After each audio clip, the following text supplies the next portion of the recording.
Somebody had asked what this channel is about, and I thought, like, if you're new here, welcome.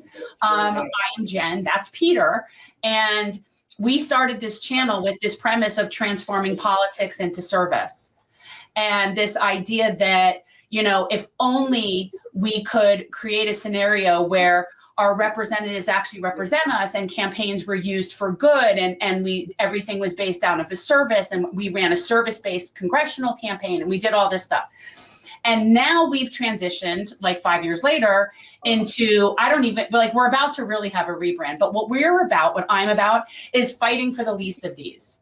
I'm about fighting for the least of these. I don't care about the parties. That is a waste of all our time. That serves to just keep us all divided. I don't care about the labels. I don't really have an ism. I don't fit into a box. I am fighting for the least of these. I am fighting for justice. I am based on using things like reason, history, facts, evidence. I don't care about people's feelings. I mean, one-on-one I do, and interpersonally I do, but like in a grand scheme, like I don't care if something bothers people. I don't care if it hurts their feelings. I don't care if Jews are uncomfortable, you know? So I care about justice and fighting for the least of these. And what that looks like to me is living in a world where no matter what you do, you can afford to live.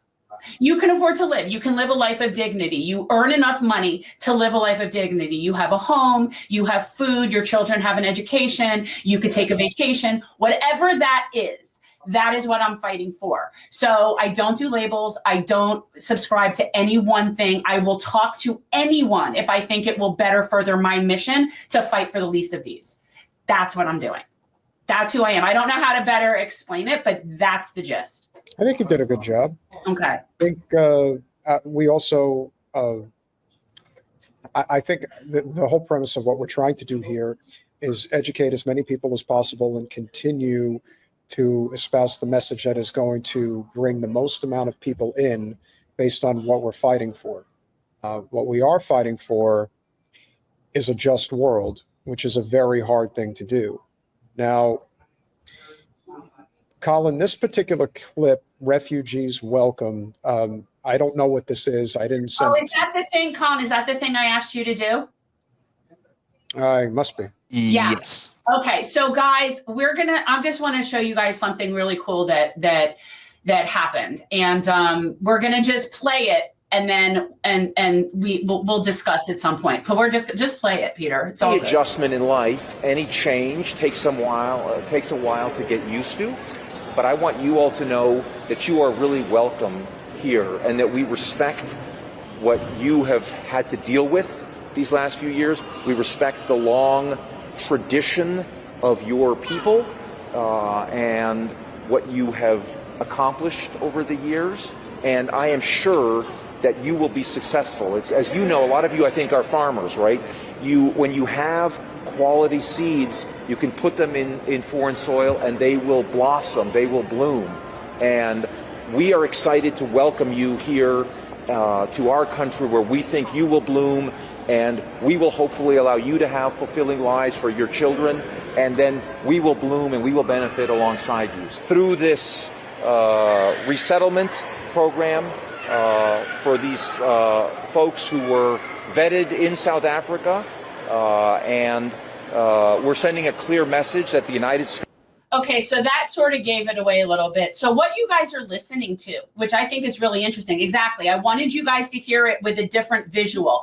So what you're listening to is the Deputy Secretary of State, I cannot remember his name, whoever works under Rubio, welcoming the white South African refugees. And this was what he was saying to the South African refugees, which we'll get into the fact that they're in no way refugees, and that this is a complete white supremacist, like, ploy, tactic, part of it plan, has to do a lot of variables. They're not refugees. So we're going to continue listening to this, because when I was listening to him, it sounded beautiful. It sounded like that should be playing on a speaker when people get off of their boats and get off of their planes, right? Like, that's what we want to tell immigrants and people coming to this country. So let's continue, because I think it applies better when we apply it to all people. So that's why States really rejects the egregious persecution of people on the basis of race in South Africa. And we welcome these people to the United States and to a new future. Some of the criteria are making sure that refugees did not pose any challenge to our national security and that they could be assimilated easily into our country.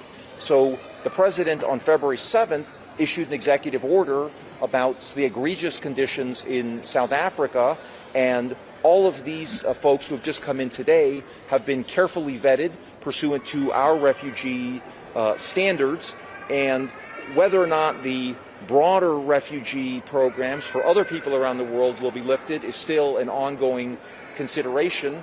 But again, the president has recognized the dire situation of this particular group of people. Yeah. Yeah. So when I was listening to him, all I kept thinking was that is how all people should be welcomed into this country. That's how everybody should be welcomed. And now people are going to want to sit here and like go after the South African thing. And we can talk about that, like, and who those people are and whether or not they're refugees. But what I would suggest is that instead of focusing on not liking that those people got in, we need to be focusing on why everyone else is kept out. Okay, like, let's not get distracted, because the key thing is to help more people, not to really spend too much time focusing on why we're willing to help white refugees from South Africa, which is total bullshit. Well, I think that as much as people don't want to hear this, I think the biggest issue here when it comes to refugees being admitted into the country first starts with how much money they have. That's number one. And number two, it comes down to, are they able to assimilate relatively easily into American culture? And the fact of the matter is, farm owners in South Africa are going to have a very easy time assimilating into American culture. People from other countries, regardless if they're brown, it's kind of irrelevant. You think that those people are going to assimilate better? Do you understand who they are? Yeah, the farm, like, they're South African, they're Afrikaners, they are from South Africa, but do you know who this particular group of people are? My understanding is that they're all part of the farming community. Yeah, I don't think so. And here's the other thing. They are definitely part of a bigger plan and a bigger program and what they're trying to accomplish. And a lot of this has to do has something to do with Elon Musk. I'm not entirely sure what the connection is. They are not being persecuted. They are not refugees. They are bigots that do not like the way things are in South Africa now. That's who they are. These are people in South Africa that refuse to accept that change has come there, and they want to keep living like it's, plantation days. Those are the people that got sent here. They're not refugees. They're not escaping persecution. There's no fucking white genocide in South Africa. That is the dumbest thing I've ever heard. Well, let's just a lot of stupid fucking things. Well, let's just say, for the sake of argument, that there is a white genocide going on in South Africa. But how many of those people that say that that's going on are going to say that there's a genocide in Gaza? Probably not many. I don't even want it to. Probably not many. There is no persecution of white people systemically in South Africa. In fact, if you go and look at the numbers, there have been several people that have covered this today.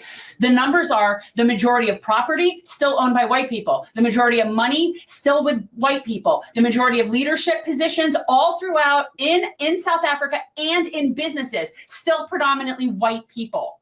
So stop it. That's absurd.